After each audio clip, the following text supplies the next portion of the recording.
Hi friends, welcome back to our channel Durgam రుచులండి. మన channel ఉన్న ఫస్ట్ టైం చూస్తుంటే ప్లీజ్ లైక్ చేయండి, షేర్ చేయండి, కమెంట్ పెట్టండి, సబ్స్క్రైబ్ చేసుకోండి. పక్కనే ఉన్న బెల్ ఐకాన్ క్లిక్ చేశారంటే మేము పెట్టే వీడియోస్ మీకు నోటిఫికేషన్స్ వస్తాయండి. ఇవాళ మన రెసిపీ వచ్చి స్పైసీ చికెన్ బిర్యానీ అండి. చాలా టేస్ట్గా ఉంటుందండి. నేను ఒక హోటల్లో తిన్నాను, అక్కడ వాళ్ళని అడిగి రెసిపీ చేస్తున్నాను అండి. చాలా అంటే చాలా బాగా నచ్చిందండి. నాకు మా ఫ్యామిలీ మెంబర్స్ అందరికీ బాగా నచ్చింది. తప్పకుండా మీరు ట్రై చేయండి ఫ్రెండ్స్. మసాలా మాత్రం నేను చెప్పినట్టు చక్కగా చేసుకోండి, టేస్టీగా వస్తుంది. చూడండి, ధనియాలండి, 2 స్పూన్స్ ధనియాలు. ఈ స్పూన్తో అన్ని లెక్కలు చెప్తున్నానండి. ఈ స్పూన్తో 2 స్పూన్లు ధనియాలు వేసుకున్నాను, 1/2 స్పూన్ జీలకర్ర వేసుకున్నానండి, ఒక 6 లవంగాలు, పట్ట ముక్కలు ఒక 3, జాపత్రి, ఒక బే లీఫ్ 1, మరాఠీ మొగ్గ 2, అనానాస్ ఒక 2, 3 యాలకులు, సోంపు ఒక 1/2 స్పూను, 1 స్పూన్ మిరియాలండి. అన్నీ పచ్చివే ఇలా మిక్సీ పట్టించేసండి, ఎక్కువ ఫైన్గా కాకుండా.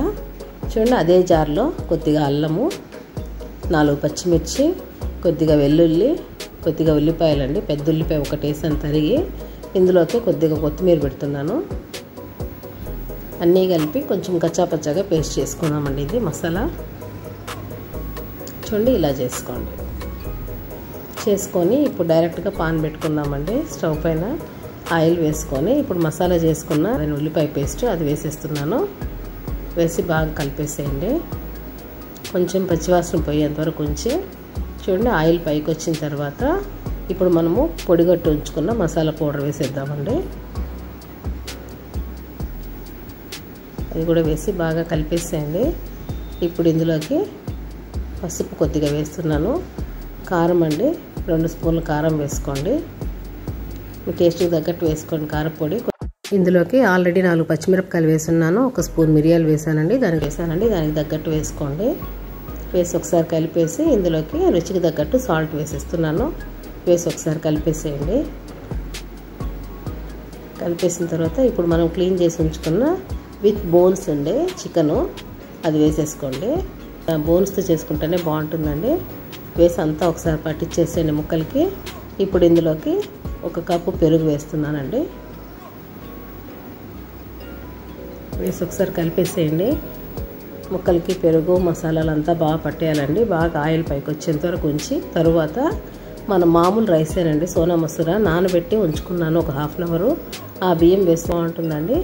దీంతోనే చేసుకోండి, బాస్మతి కన్నా కూడా ఇది బాగుంటుంది. వేసి ఒకసారి అంతా బాగా పట్టించేసేయండి. నేను 2 గ్లాసులు బియ్యం నానబెట్టుకున్నానండి, 4 గ్లాసులు వాటర్ వేస్తున్నాను. చూడండి, బాగా కలిపేసాను. ఇప్పుడు ఇందులోకి కలిపేసి కొద్దిగా లెమన్ జ్యూస్ యాడ్ చేస్తున్నానండి. ఇది మన ఆప్షన్ అండి, పూర్తిగా. కొంచెం పుల్లగా కావాలనుకుంటే వేసుకోండి, లేదంటే వద్దు. ఒకసారి అంతా కలిపేసేయండి బాగా పట్టేటట్టు. ఇప్పుడు 4 గ్లాసులు వాటర్ వేసేసుకుందామండి. వేసుకొని ఒకసారి కలుపుకొని సాల్ట్ చెక్అవుట్ చేసుకోండి ఫ్రెండ్స్. సాల్ట్ ఒకసారి చెక్ చేసేసి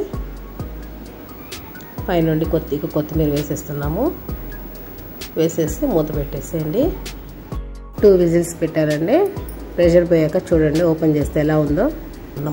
చాలా బాగుంటుంది ఫ్రెండ్స్, ఇది తప్పకుండా ట్రై చేయండి. ట్రై చేసి మీకు ఎలా వచ్చిందో నాకు కామెంట్ సెక్షన్లో పెట్టండి. ఈ బిర్యానీ మాత్రం మా ఇంట్లో అందరికి ఫేవరెట్ అయిపోయిందండి. చాలా బాగుంటుంది. మీరు కూడా తప్పకుండా ట్రై చేయండి ఫ్రెండ్స్. చేసి కామెంట్ సెక్షన్లో పెట్టండి. వీడియో చూసిన వెంటనే లైక్ చేయండి ఫ్రెండ్స్. మర్చిపోకుండా సబ్స్క్రైబ్ చేసుకోండి ఫ్రెండ్స్. మరో రెసిపీతో రేపు మళ్ళీ మిమ్మల్ని కలుస్తాను. Thank you for watching. Bye అండి.